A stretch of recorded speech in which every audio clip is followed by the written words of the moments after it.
Today is 21st. it's the 16th. I'm getting ahead of myself somewhat. March 16th, 2012. Yeah, I've been laid up here. I was 2 weeks in the hospital and then got out. I was feeling good in the hospital. And they found out some ailments I had. Had this acid. I told them about it. Some of them went towards gallbladder then. Oh, my laying in my stomach and I'd burp up just so sour about to take your breath. Told them that down there, and they done ultrasound and all that. Went ahead, started checking everything else out. I was in every machine they had down there.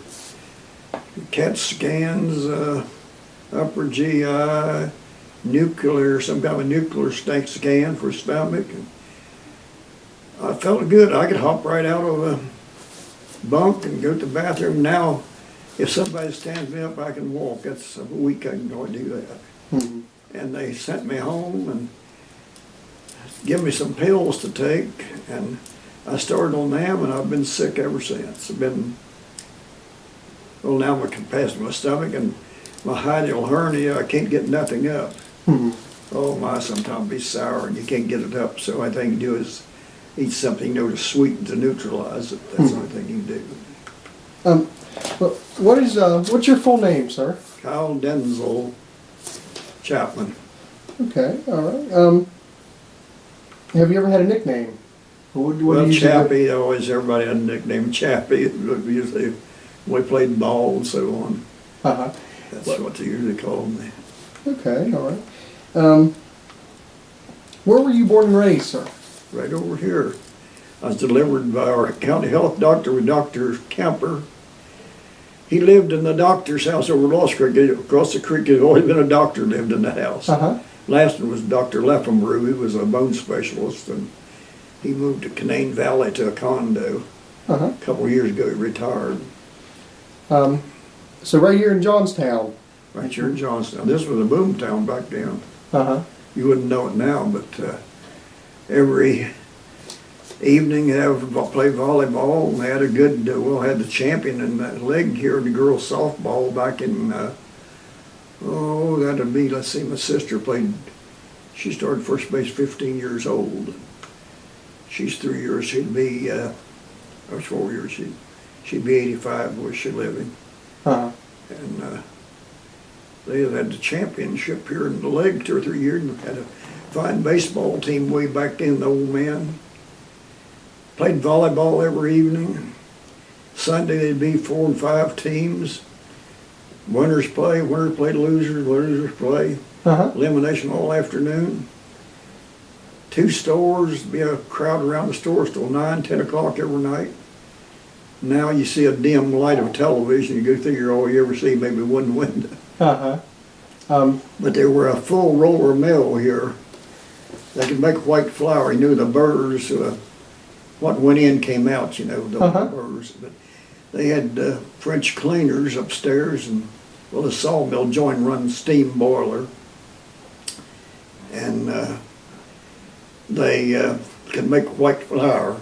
Was the materials brought in from this area? Oh yeah, they grew? Everybody grew wheat here then, and corn. And of course they took out toll. You either paid for your grinding or they took a 1/8. That was toll they'd take out for grinding it. I see. And of course they sold flour. And their trade name was, of course, 25-pound bags back then.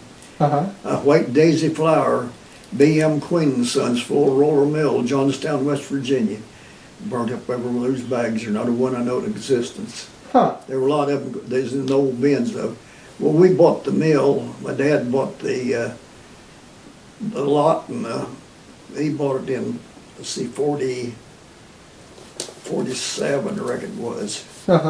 And we made a house out of it. My sister had it tore down about 20 years ago and built a little brick, just a little cottage by it. But she's never married. What did your father do for a living? He's a contractor. Well, I may say jack of all trades. Contractor, farmer. We had about 400 acres here then. Mm-hmm.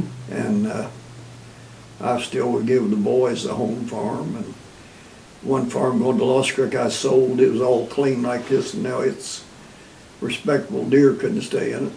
Mhm. And I've got now 197 point something here, almost 200 acres. How many children did you have, sir? Just the two, John and Edwin. Okay. And both of them still live on the farm? Oh yeah, we built one of them houses. I built them houses. Uh-huh. One up on the hill I used to contract, and I'm a jack of all. I was an electrician when I got out of high school, and worked. My dad laid blocks. Of course, worked on the farm, laid blocks, and carpentered, and Uh-huh. all kind of. Well, like I tell these young kids, I said when I grew up, there were some rich people like the Wards over here. You've probably heard of them, the Maxwells, and they had money, but nobody had money. There's no money to get. Nobody had money to hire anybody.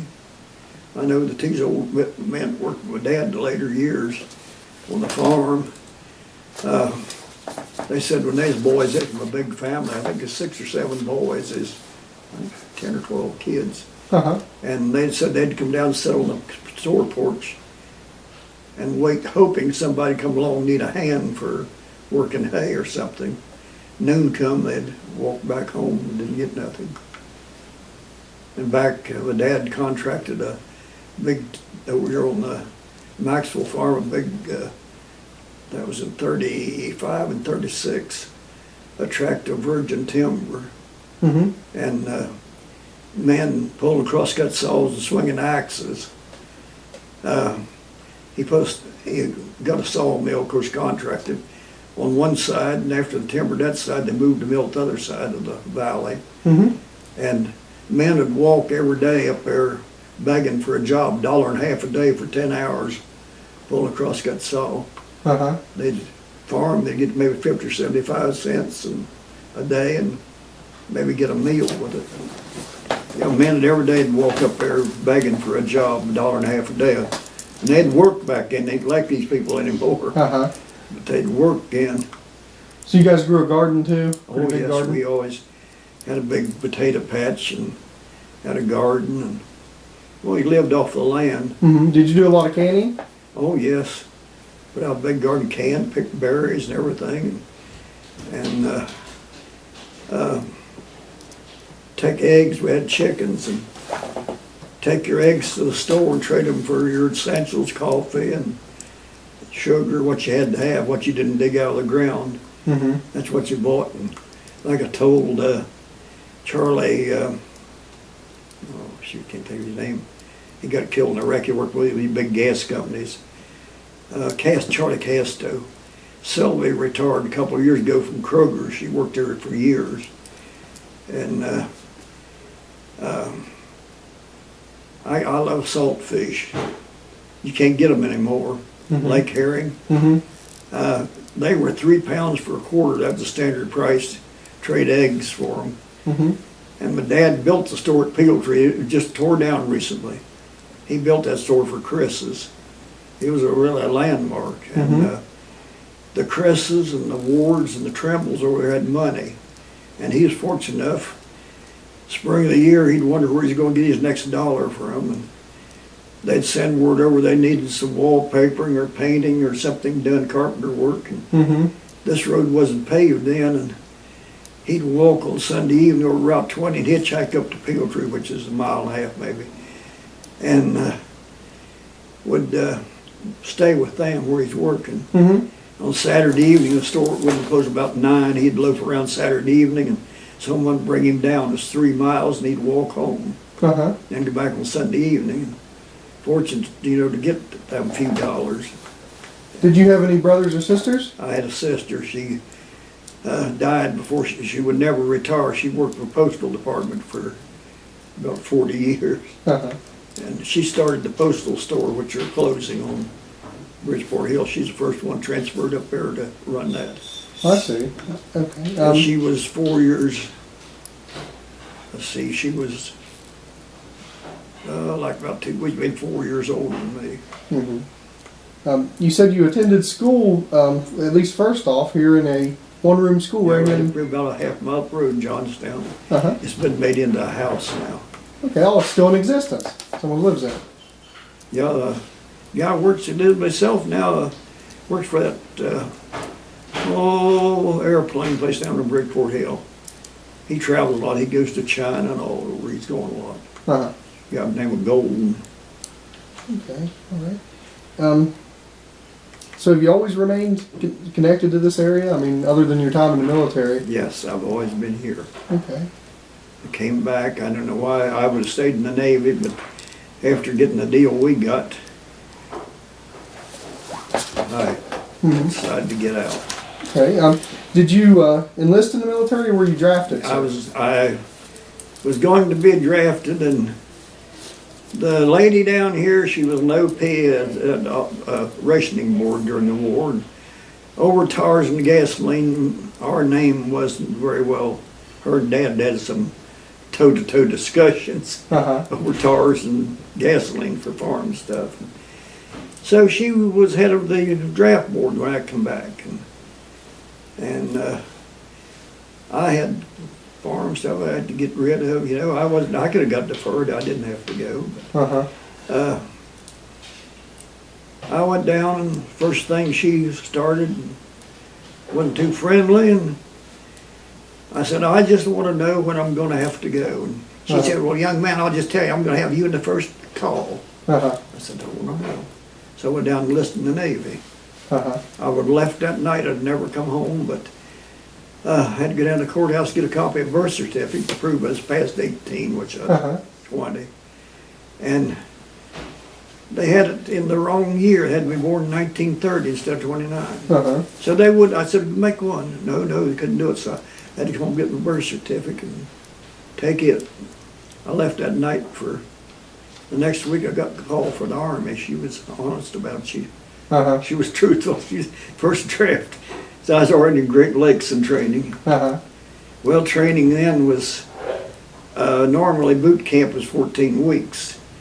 And they's wanting ships and men so bad to put in service that they'd cut it down to 18 or to 8 weeks. I left there in 8 weeks. What time of year was it? When you were... It was, I went in on September the 7th, 1950. I went in the Navy. Okay. And got out, I don't remember when we left Great Lakes, but when it left on a troop train. Well, anyhow, I don't know what my IQ was, but it must have been pretty good. And my mechanical ability and my mathematical was tops. So we were supposed to get a service school. My two choices was electrician, which I was. I'd worked electrician quite a bit, and machinist mate. Well, they called us in and said so many weeks the schools were, so they were going to ship us to San Diego, and we'd go to school down there. Well, I might have walked by the school. That's all the school I got. And they worked us like dogs. There's an old destroyer tender sitting there at the Klondike, and it had a couple of berthing ships by it. You had to go across the Klondike. Oh, you had to be in good shape to get back on overnight if you went to the shore. And the only thing, they did feed us good. And they took us out there and working, taking them ships out of destroyers and DEs. That's where they were mothballed to San Diego. We worked out there and you didn't look up, scraping paint and painting, working on them things. Somebody'd be on your back right now if you even looked up or talked to anybody. They worked us like dogs, and I thought, what have I got into? So every day or two they'd call out assignment, you get assigned to a ship. So me and I think there's 2 or 3 others that went through boot camp. We picked up a destroyer escort. Well, we'd worked on it. So as soon as I got bored that, I got smart enough, I wanted to go to the engineers. I didn't work on the deck force, communications and all that, you know. So I got in the engine room first, and then got to the boiler room.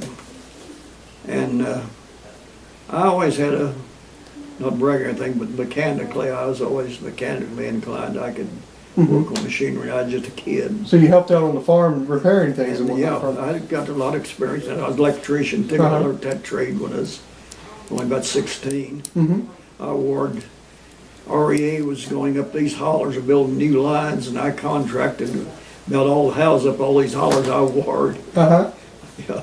And so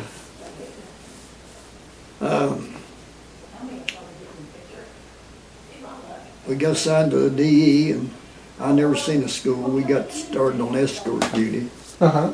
out of Long Beach, California. We just operated out of.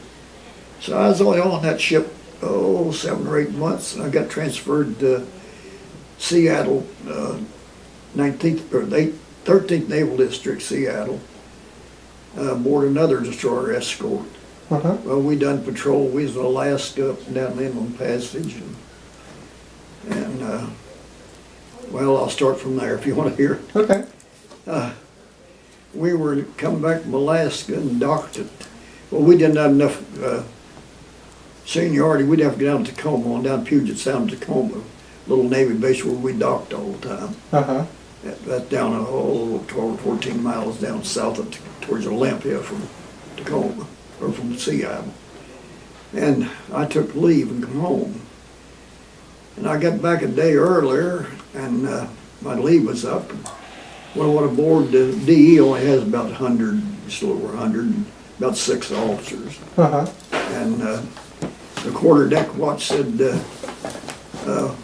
got a note for you to report to the duty officer as soon as you arrive.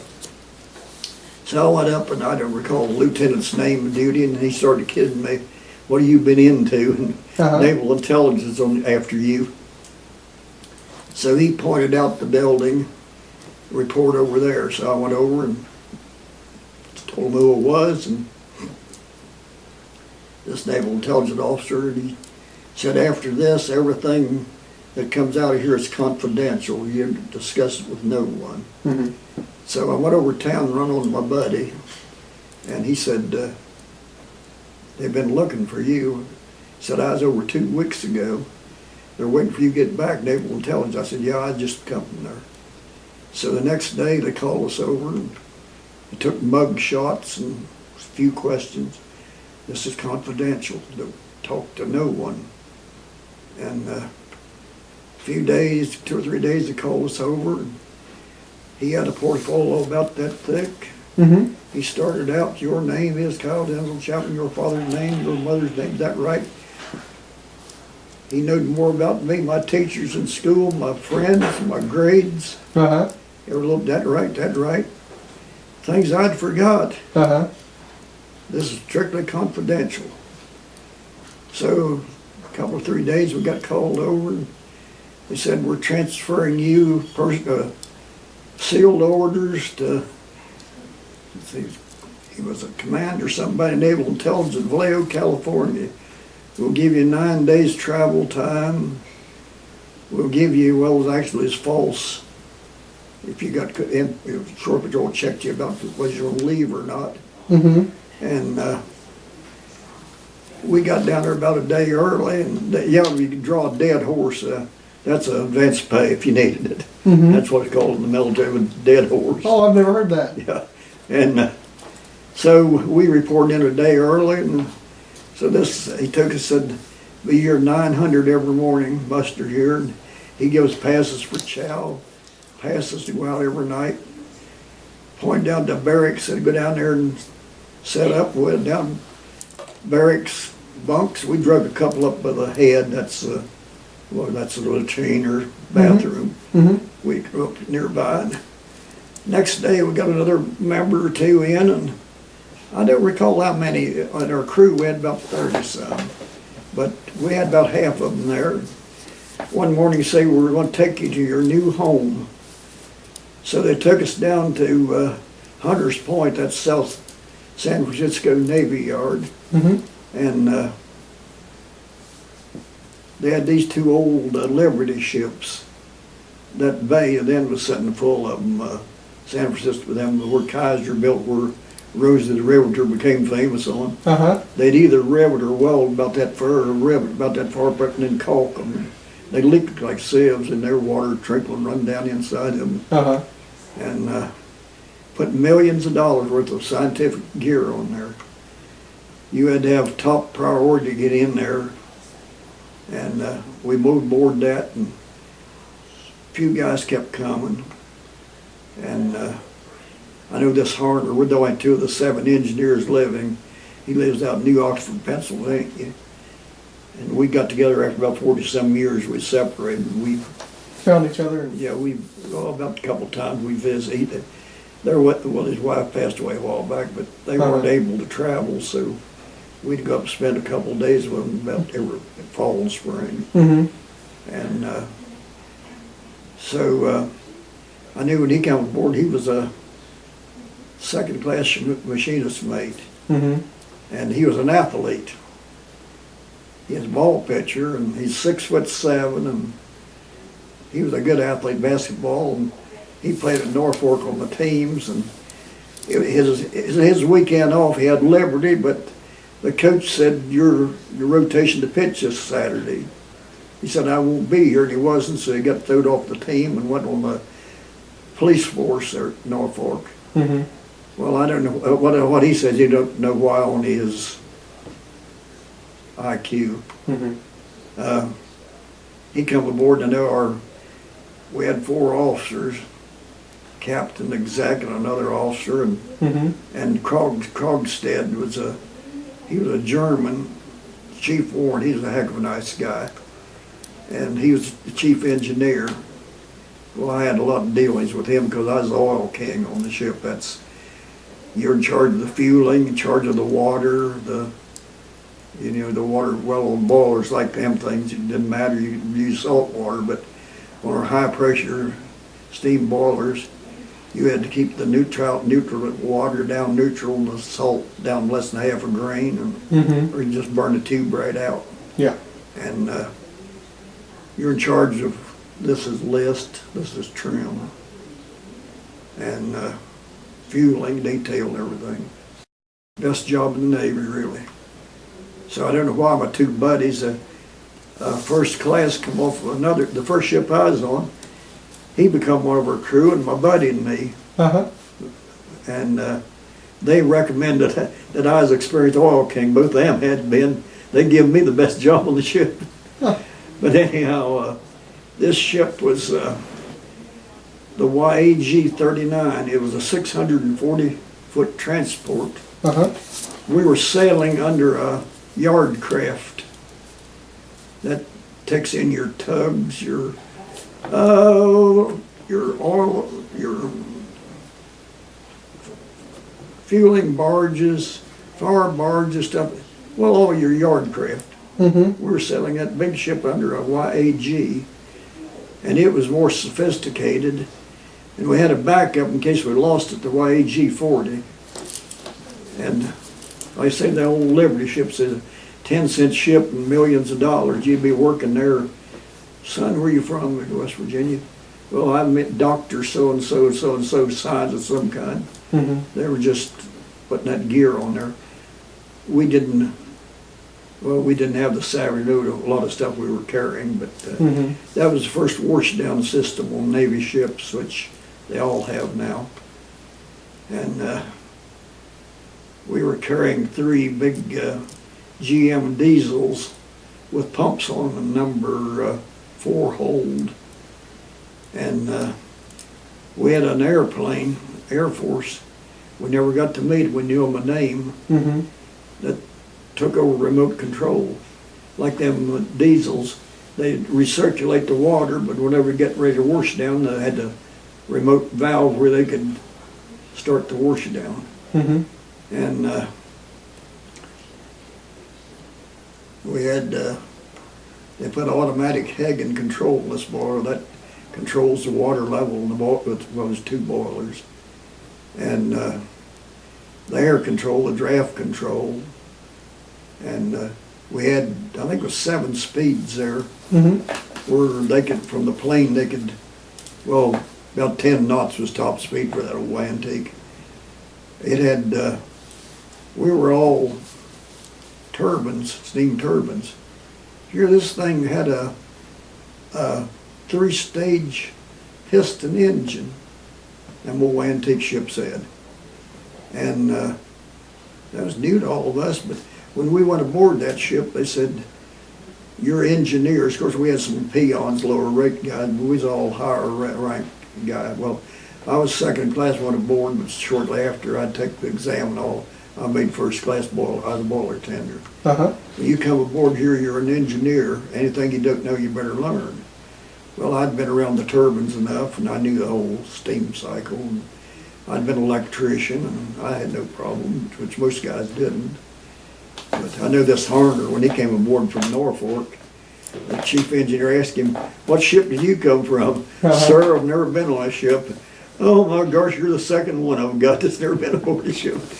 But he's an engineer on there, and our job was to man the ship. Well, there's more than 7 of us, but I don't remember how much it was, but there's only 30-some in the whole crew.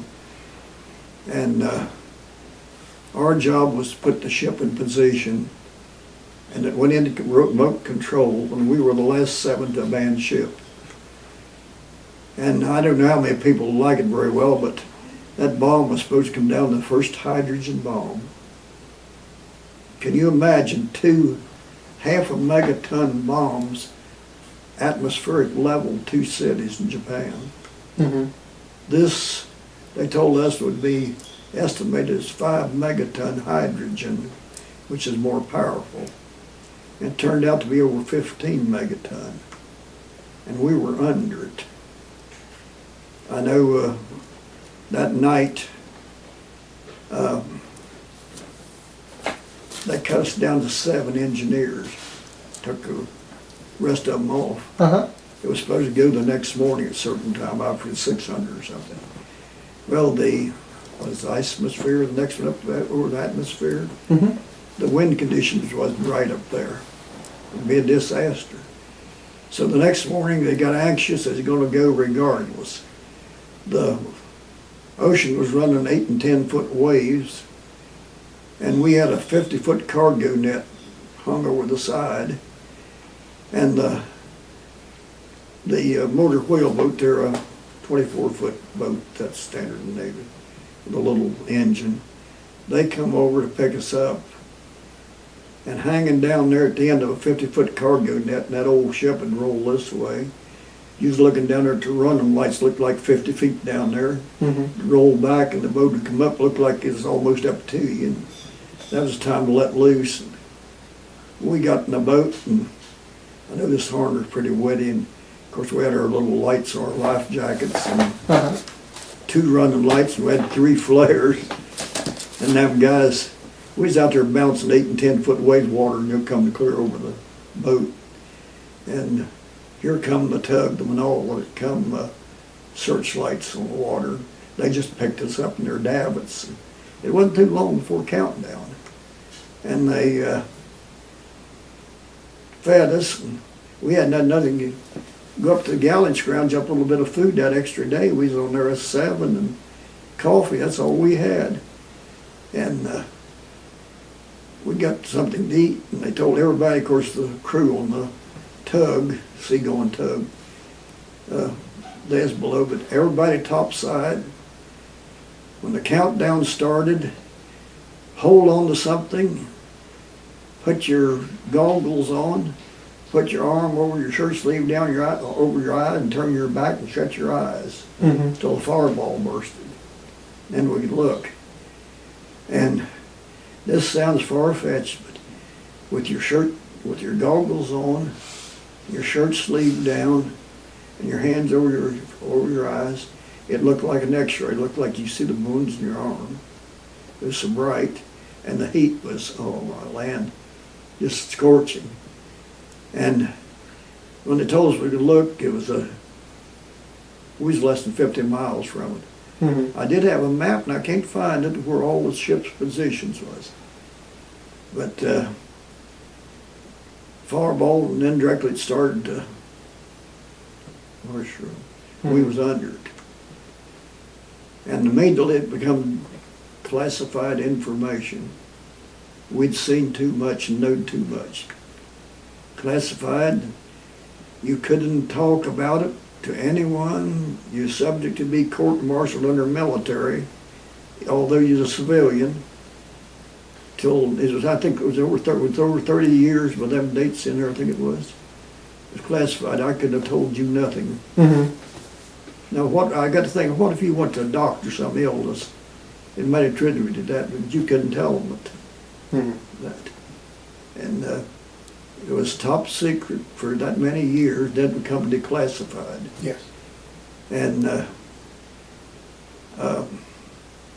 like one guy told Harder, my buddy, about, I forget, he's a Marine or something, about nothing, and he said, how'd you like to be hanging out there in the Pacific in a 50-foot cargo net, waiting to drop into a lifeboat at 6 o'clock in the morning? Yeah. And so Did you know the mission before you even left port?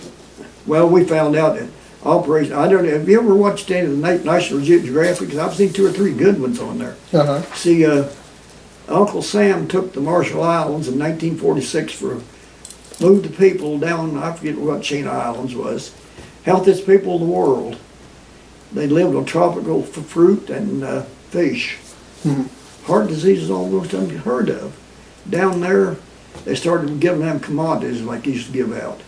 Them guys looked like them sumo wrestlers down there, and health problems of all kinds. And the only thing they did, they set up schools for them, educate them. And anyhow, it started in March. The big one, that was Operation Castle. The big bomb was Bravo, the name of it. And of course, it came down a day later. It was supposed to. It was later. It was March. I forget what day it was. But anyhow, it ended up on the What year, sir? 1954. They'll start out in 1956, and they got the weirdest thing like teapot, crosswinds, all these. Every year they'd have tests that had a name, and they had a 2-hour show here a year or so ago, really good. When they get up to Castle, Operation Castle conducted in 1954. That's all they tell about it. Go and tell about the next one. They won't tell us. It was all classified. And again, where in the Pacific were you whenever it was Marshall conducted? Islands. Marshall. We were on Anahuac. That's one end of the island, the Bikini, where the blasts were. Uh-huh. There were surface blasts, and we were less than 25 miles from them. Well, us 7 got so much radiation. The tug picked the tow up out there where the blast was, and they put us 7 back on it. Well, I don't know much about their Geiger counters, but I know the radiation was so strong that you could put it on the highest scale and snap it on, bing, needled peg. Well, we got back, went over for briefing the next day, back at Anahuac. The next day we got towed. We was on until, from the, I forget what time, towards noon they picked us up.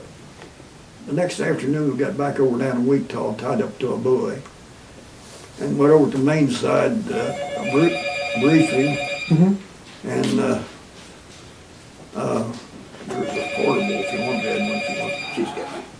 And they questioned us one at a time. We carried a felon badge. They took them every day, exchanged them every day. Of course, we had about 5 days reading on ours. And they said, they told us finally that evening, said, we can't understand where you picked up this high dosage of radiation. We don't see how you survived. And so instead of getting us out of the area, which they're supposed to, they conferred with White Sands in Washington and raised it above what we had. Said our clearance was so high they couldn't replace us. They raised acceptable level of what you're allowed to have for radiation. Yeah. And they more than doubled it. So we stayed out there. They cut down. Well, it was all smaller, just peanuts compared to that big one. And they cut down, and they had the other. Let's see, there's 6 I think altogether. They had the others out at Bikini, and they had one there like close to Anahuac. It was just a little small one. And I got transferred. Well, they called us over one day and said, we're sending you 7 guys to hospital for observation. And one guy, oh boy, we're going to Honolulu, we're going to Tokyo, yeah. A couple days later, they give us our order, said, we're trading you rate for rate. We're taking the Yags back. Well, they used them next year to test. But the Curtis, that was a seaplane tender. That was the flagship of the operation. Mm-hmm. And I stood top watches in the boiler room 14 days around the Great Circle. You know what that is, don't you? You know, over a spear is the longest distance between 2 points. Mm-hmm. Around, and you go around the curvature. We come 200 some miles north of the Hawaiian Islands, and 14 days to Oakland, and I come on watch at 4 that morning, and I went out and looked around to see the bay and the Golden Gate and see Oakland, Frisco, but we had to lay out there till we had to have tugs because that current there to go into San Francisco Bay something else. Uh-huh. And we docked at the port of Oakland, and they had our orders there, and they put us off about the middle of the morning. And like from here up to the little village is, you know, warehouses and fences. Some of the guys' families up there in which quarantine couldn't even go talk to their families. And about, middle afternoon, they come down with a couple vans and got us. Oak Knoll Hospital was out there in Oakland, was a big canyon there, about 300 and some acres, and had just barracks instead of a hospital. Which later they built a big 7 or 8 story hospital. Now it's abandoned. But anyhow, they give us a whale of a physical. And they put us up in the ulcer ward. Well, all the nurses are low rank, you know, like ensign or JGs. Mm-hmm.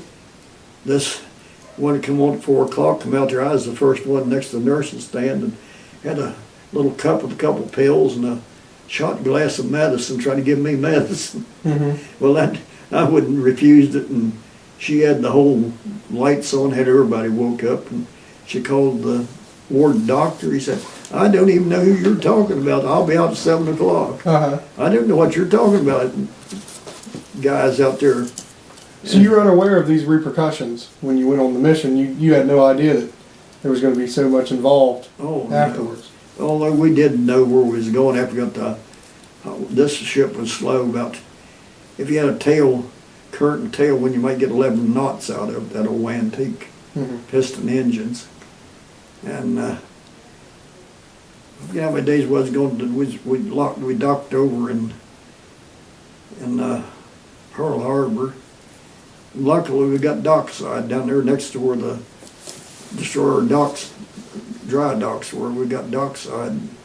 I know the Krogstad, the chief engineer, told me, said, well, we're going to radio head. We want to leave here with that was something new. It was testing, instead of just old black fuel oil, they were atomizing first grade diesel oil with steam. That's what they're feeding the boilers. And I know it was dangerous. You know, we knocked loose one front of a boiler on tests where we left Frisco, blew to explosion. So how would the bomb have been brought in? Where would it have been brought from? It was brought from Oakland. I've heard, now this is just what I've heard. One guy, I read what he said about it, said that after declassified, that he remembered that morning the Curtis, when it went over, the flagship went, it got there before we did, said that up at the port of Oakland one morning, they made everybody get inside, nobody look out. Since there were someone peeping out, see what, and said that here come Marines armed, and they brought this big package crane and set it on deck and put it in the flight deck, put it in the hangar. So he said, you know, that was the bomb they took over, or maybe the bombs. But we had some idiot in the Air Force, a major and his crew in a 52. He volunteered to drop that bomb. Well, they didn't want to lose the plane. They didn't care about the men, I suppose, but they estimated over 50,000 feet they couldn't drop it accurate. Doing 500 some miles an hour was suicide. They couldn't get out a concussion of it. So it was at water level. I've got in them papers in there how many miles the crater was it blowed and how deep. how many miles deep and how many miles each way the crater was. But anyhow, us 7 guys, we went down every day after dinner or breakfast or dinner, complete physical, and then a few times they took us out to Berkeley, University of California, and put us through the lab there for physicals. And we was there over a month, and I took a notion to get out of the Navy. So they give us 24 days convalescence leave. That's free time, don't count against your leave pay.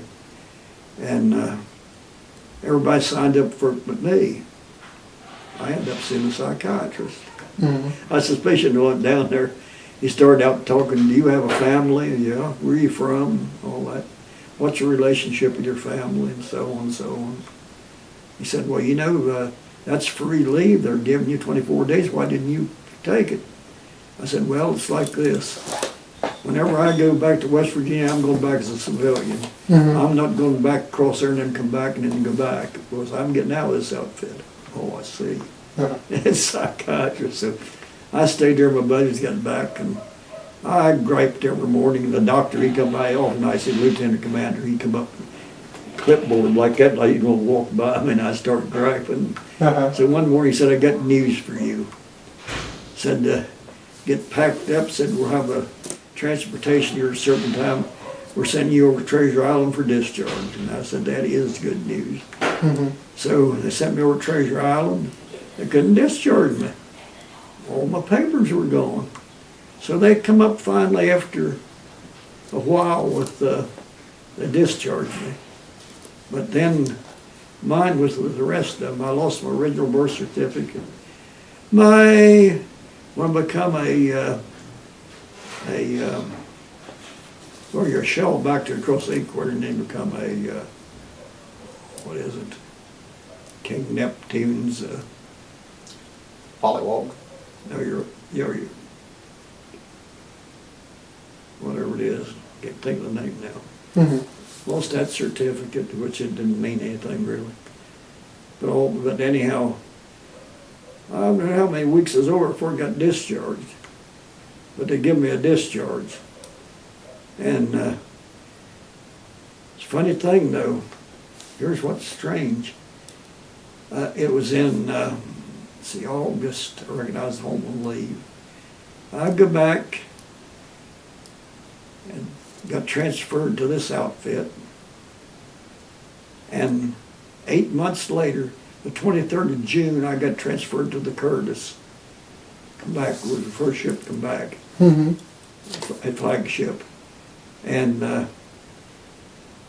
when I got discharged, my last duty station was the USS Brannan out of Seattle, Washington. Now where was that? That 8 months. And Harner, he was in the hospital a year after, well, his time wasn't up, but he's almost a year after I got out, before he got out. And he had something like leukemia, the blood corpuscle imbalance. And they wouldn't discharge him, they got that corrected. So he put in 8 months, well, he wasn't there quite 8 months, probably 7, and that year. And his last duty station was U.S. Naval Station, Norfolk, Virginia. It was his last assignment. So now where was he at them 8 months, or his? Mm-hmm. That was another falsification. Yeah, did you believe in flying saucers? Myself? Yeah. Possibly. I mean. We saw one in Virginia here one time. Uh-huh. Had to be. I was never out that hours the morning after midnight on deck, but different guys talk about seeing flying saucers. Uh-huh. I do about daytime, but we were observed all the time. So among all that stack of papers in there, it's the curses we requested after it become declassified. We had an organization called NARS. It was National Atomic Radiation Survivors. It didn't amount to nothing. We had lobbyists in Washington, which didn't amount to anything. Uh-huh. If your doctor said that something might have been caused by this radiation, how are you gonna prove it against Uncle Sam? Hmm. Just that doctor's word. Of course, you've got other opinions, but how are you gonna beat Uncle Sam? And, You know, you mentioned UFOs, and that was during that time period that you were in the military, that was a very hot time Well, for that sort of activity. this people must be a seeing. true one though, because one night it gives, they give us the full account where it anchored, where's that, the Curtis every day. They Mhm. sent that to us. And the YAGs asked for, all the ships as a destroyer played a big part, because we had other visitors out there too. They had to keep chased out of the area. Mhm. And this one main destroyer, of course, there's other ships too, Navy, but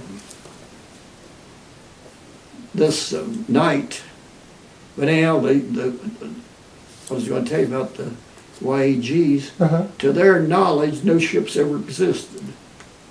YAG 39 and 40.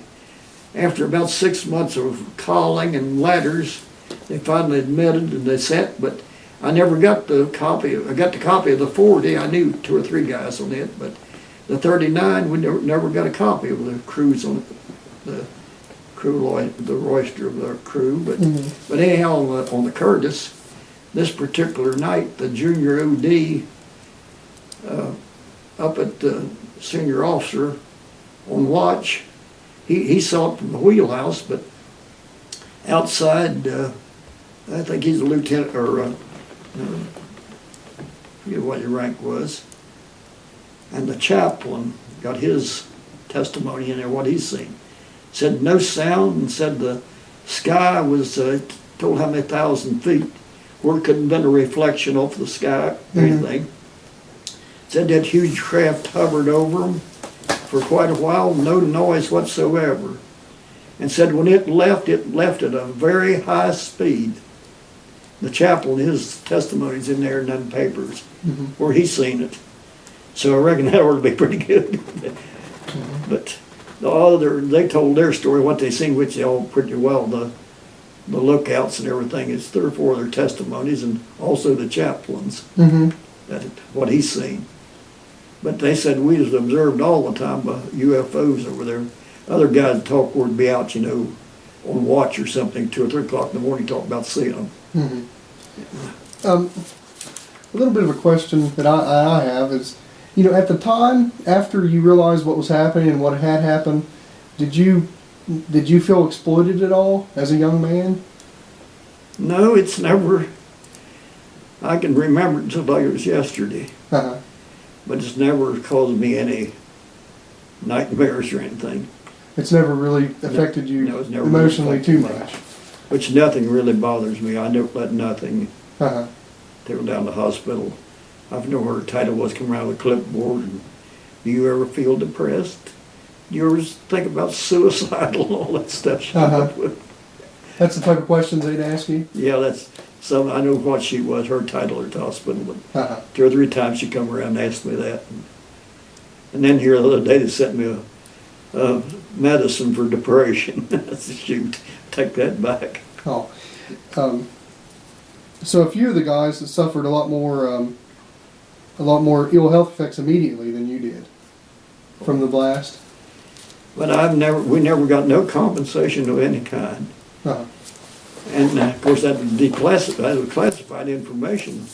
Nobody talked for, like I say, when they come with these, they've been some wonderful. Anna the Marshall Islands will never be livable. This many years later, it's grown back in the jungle. My uncle went through there about 8 years prior to that in the invasion, took the Marshall Islands back from Japs. Mm-hmm. There's ships are sitting out there when we was there. You can see old PT boats. That water's clear. You can just see in that coral. You can just see forever down. See fish way down there.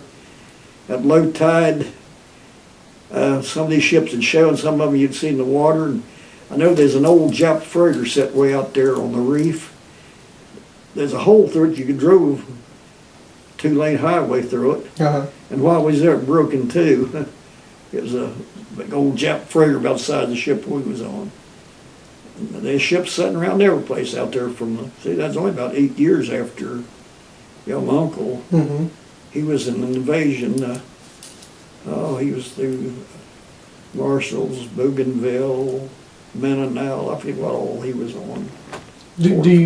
Were the weapons that were tested, do you believe they were ever used in anything other than tests?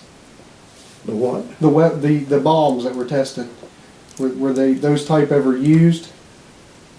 No. Following the No, test? we've never used no hydrogen bombs. Or any, well, them two, can you imagine half a megaton atomic? This atmospheric level, 2 cities. And this was over, they told us it would be less than 5 megaton. And it turned out over 15 megaton. You know what that is? 15 million ton of TNT.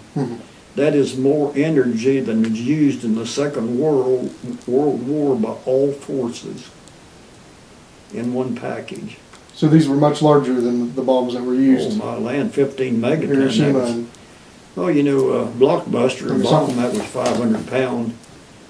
That was a bomb, and that's the same as a battleship 16-inch projectile, about 500 pound, good for about 20 miles. Do you believe that foreign nations knew what was going on? Oh, yes. They did. Yeah. I don't know what happened. Now that I got a letter in there that somebody wrote to somebody in the operation. It wasn't on our ship, but I forget what he was on, some kind of patrol craft. He said this young kid wrote a letter to his mother and dad telling what he'd just witnessed.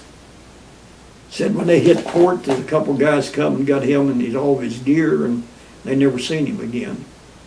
So I don't know what they done with him, but. Do you think any civilians would have witnessed what was going on? All them doctors and scientists did, yeah. Yeah, we had some of the top, what would we call them, long hairs? Back at that time, these professors and doctors, and yeah, we worked right there on the ship with them. We were just engineers. We were the ones who were manning the ship. But they were off ship a long time before the test. Oh yeah, there's nobody in the deck force left it before we did. We were the last zone that left the ship. That wasn't a very pleasant leaving either. Hanging out there, waves 8 and 10 feet, dangled down on the end of a 50-foot cargo net, waiting your turn to drop in the boat.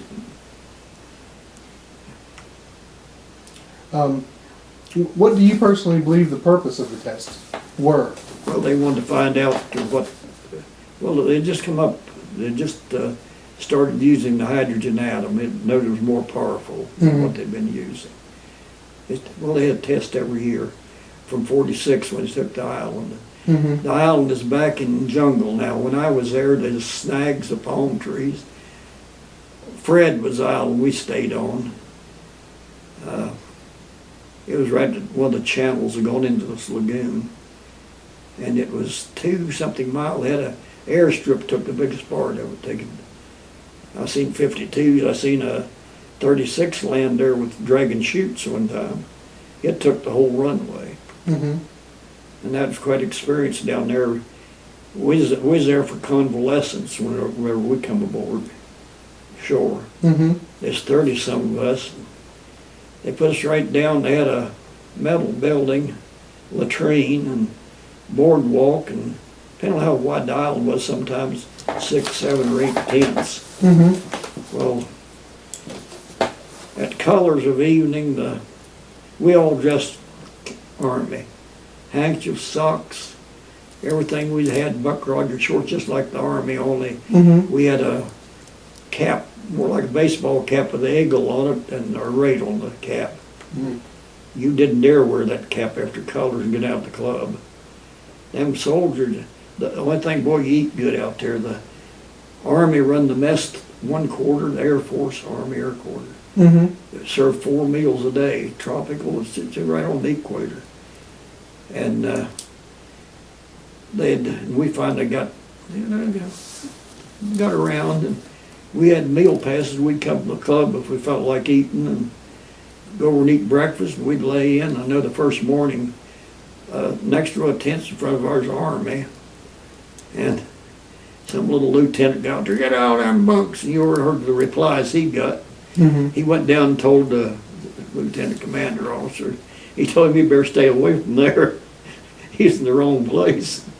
You didn't have no, they had a company of MPs there, and what they do at Colors, they'd open the club, and you had to buy chit books to, I think it's some kind, you get sandwiches once in a while, but drinks were 20 cents and beer was 15. Mhm. Like I said, there'd be a cargo come over ship, and they'd have 3 holds of booze and 2 holds of food when they come over. And that you had to pay with chits, and anybody could tend bar, you get $10 a night, of course, all they could drink. Uh-huh. My buddy, he was a bartender, and they had the machine made little square cubes with a hole through them. And after just a little bit, they just grab in there, and they used a glass about like they use for a small juice glass here, Mhm. or the shot glass. And it was 20 cents and beer 15. And it was and all them doctors and scientists and high-ranking officers, they'd all be in their Buck Rogers, and you couldn't recognize them. Uh-huh. And you go bareheaded at night and wear these Aloha shirts or anything with your khaki shorts. Mhm. And after a while, there'd be guys that closed at midnight, and there'd be guys laying every place passed out. MPs, you better not claim a body unless he's an awful good friend. You know this guy, you know this guy. Uh-huh. Then they load them up on a 4x4 like they would rails or posts, and haul them up through camp and guess where they belonged, and throw them out along the building. And every night about 2 o'clock come a tropical storm and cooled down, right? It was nice, comfortable. Uh-huh. Of course, our tents blew down. We went down to the airstrip and salvaged lumber and built a frame under it so it couldn't blow down. Made it solid. And there's 9 of us first class, had 1 tent, and Mhm. 2 of us were double deck. And we had a foot locker, we had a coffee maker, and we had a booze locker. And you'd get a 5th person with your card over the main side, and we collected enough cards we'd get a case at a time. I know we asked for transportation, it's over a mile down to mess. Yeah, we'll give you sailors your transportation. They give us an amphib. That's it's a big, some of them call them ducks. Mhm. I think it must have been 20-some feet long. And this single axle with dual wheels back here, the ladder climb up. Yes. We thought about getting something small, truck or something. That's what they give us, but made it nice. They had a ramp here instead of taking the water taxi over to headquarters. We just drive down and run through it. It's always smooth, just like glass of water over there. Yeah. We traveled back and forth in our duck. But it's nice, park outside. Had our own transportation. Boy, they fed good over there. Steaks, grilled orders. As long as you hold a hairy tray out there, you keep slapping them on it. Uh-huh. We'd go over after we left the club and eat breakfast. See how they worked tropical hours. They worked afternoon, and they only worked 3 6-hour shifts. In the afternoon, they didn't work. That's an emergency. And them doggone planes, Peckett planes, like I told them, you had to be dead drunk to sleep over there. Mhm. That doggone plane, here'd come the crash trucks and fire trucks, sirens on, lights, run right up there to where our tents were.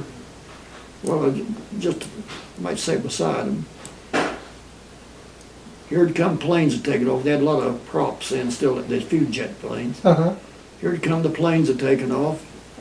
These trucks, they'd leave and back down. Mhm. Here in a few minutes, here they'd come again. Sirens on, lights flashing, come up there and set, and here come the planes in where they'd relieve to land. That went on about 3 times a night. You couldn't sleep there.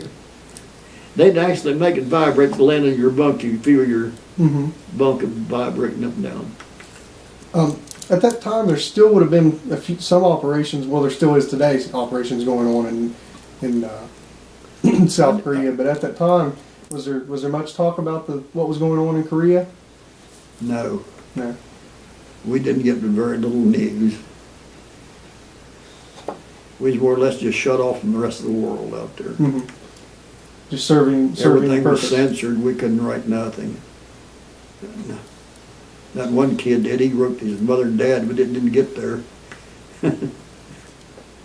So during that period of time, you did not communicate home at all? Well, you could write, but you couldn't tell something that you're surviving, or you couldn't tell what you was doing or nothing. Oh, so you could at least, so people knew you were okay at least? Yeah, she's all right.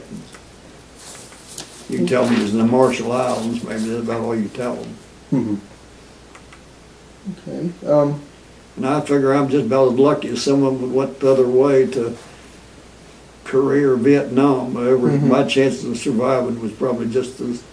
In fact, we heard that it was questionable whether we was coming back, Mhm. because we had the 40. It wasn't sophisticated like the 39, but we had it for a backup. Were you able to communicate with anyone at that time that had been through similar operations? No. No. No, I told some. I told people. I said, I'm the only farm boy that's ever been under a big bomb. Mm-hmm. Well, we was on the Mercer, and that map showed every ship position when it happened was the YAG-39 was out in the lead. It was in remote control. I reckon that's the only bomb that was in remote was the big one. Mm-hmm. But Air Force took over control of the ship. Speed, and then they stopped it. Well, shutting the oil off was boilers of steam dropped, the ship had stopped. But they would not have lost the plane that dropped it? It got scorched, I seen in some of them papers in there. Mm-hmm. It got the paint scorched on it. I don't know how many miles or where he's at, but we had to communicate with him. Our job, test the remote out, test it different time. We tested with the plane. Mm-hmm. And we knowed all the boys by first name, but never seen them. Yeah. But we talked to them, and we'd test out our piece of equipment. So you were very happy to find out that you were going to get to go home? Yeah, well, I was planning on staying in the Navy. I had a high enough rate that didn't do nothing. Before you were through this operation, Yeah, this you had planned to stay on as this operation changed my mind. Uh-huh. How they could treat anybody like that, and that thing there. Then we got our discharge. Where were we at them 8 months? Mm-hmm. We was discharged. Our last duty. My last duty was USS Charles Brannan. But did it have the correct date? Yeah, It had the correct date. Seattle, Washington. But from the time I went there till I got back, let's say the 23rd of June, I went aboard the Curtis as a member of the crew. Mm-hmm. I was a member of the crew for 3 or 4 weeks. Brought it back to Oakland. Did you initially sign up for 4 years? Yeah. Okay. All right. How was it to get back home? How did you come back home? Train or plane? Yeah, I come back by train when I got discharged. There's 2 boys wasn't as lucky. About 2 days before I got discharged, they got discharged. They pulled up on the Bay Bridge and threw their sea bags, all their gear over the side, and they got caught. And they was there in the brig when I left. Uh-huh. They was already discharged. But I had good duty there. I had a high enough rate. You had a number, your bunk number, everything, and every morning you mustered. You had a square about yay big to stand on, about 3 foot square. And the Mm-hmm. master arm come by with his book and turn over your number. And if you had any mail, he'd give it to you, and whatever, if you had physical or whatever you had to do that day. And he'd start out the low-rated guys, the peons. They'd put them on KP or mess cook, they called the Navy, and Mm-hmm. jobs like that. And they'd come up through the rates, and usually the second class they had to work brig duty, go over and whatever the prisoners had to go to, and take them to chow and everything. And first class and chiefs left standing, and he'd say, I'm going to turn my back 2 seconds. If any SBs are standing here, he'll police the grounds. Uh-huh. And there's a gee dunk right across. They have night, they serve drinks in there too. And, Uh-huh. well, during the day you can buy pop and nothing hard drinks, but Mm-hmm. sandwich, pool tables, everything called the gee dunks. Guys hitting that door. I don't know whether he carried out his word or not, but Yeah. everybody got outside as quick as they could. And I didn't do nothing, only 3 days off and 1 day duty, 24-hour duty. And I got to ride with an old Marine over, I know a night or two, went over to Oakland, just drove around, and of course he showed me around. Mhm. Went over to Seattle a night or two, and then I got gee duck duty, and when I walked in there, I could have picked out every boy that wasn't supposed to be drinking, that wasn't old enough to drink. Uh-huh. You're supposed to keep their feet and hats off the table, feet off the furniture, and keep order. I never had a minute's trouble. I never bothered. I could have walked in there and I could have picked out every guy that wasn't supposed to be drinking. Uh-huh. Well, he's watching me, and I never said a word to a guy. I never had a bit of trouble. Uh-huh. Once or twice, I had to tell a guy to take his hat off the table or take his feet off the chair or something. Mhm. I don't know how many nights I spent over and never had a minute's trouble. After you returned to West Virginia in your life here, throughout the years, have you ever experienced any trouble that you would contribute to that, to your exposure? No, I haven't. It's never bothered me, but I can remember everything just like it was yesterday. Hmm. But it has never caused me, but I'm not one to worry. I never, Uh-huh. Okay. Well, until right now with the Mhm. stuff. Until, yes, recently. yeah, about 3 months ago, I've been in good health. Other than diabetic, but I never had no trouble controlling the last 12 or 15 years maybe. What did you do for a living once you came back here? Well, I worked a little of everything, farmed. Uh-huh. I was a Pittsburgh plate for 18 years. And I done a little building and other kind of work. Mm-hmm. Okay. Well, looking back on everything, would you do anything differently? Oh, probably not. Probably not. I've had 82 good years Mm-hmm. up to this. In fact, I reckon that I was in the 4-H, we was real active in assistant 4-H. We started showing cattle I was 9 years old. We showed Pittsburgh, Uh-huh. 1 year at Baltimore, baby beeves, and I got a lot of experience from 4-H, but you had to go to this old doctor in Clarksburg. He charged $1 for a physical. You had to take a physical to go to a 4-H camp. Uh-huh. Well, back then, that was only, you looked forward year to year 4-H camp. Anymore, these kids cared less. That ain't nothing anymore to them. There are so many other things they're in, it's nothing. Hmm. And you can't really have enough. You have to have, they used to have a younger and older camp. Now it's all together, and they'll have just a handful. My wife, John's a 4-H leader now. You're still in, ain't you? And but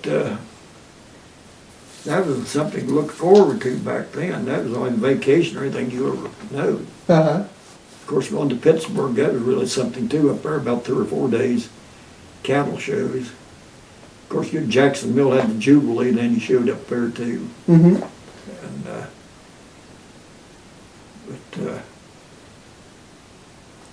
Have you made use of any of the VA services throughout your life?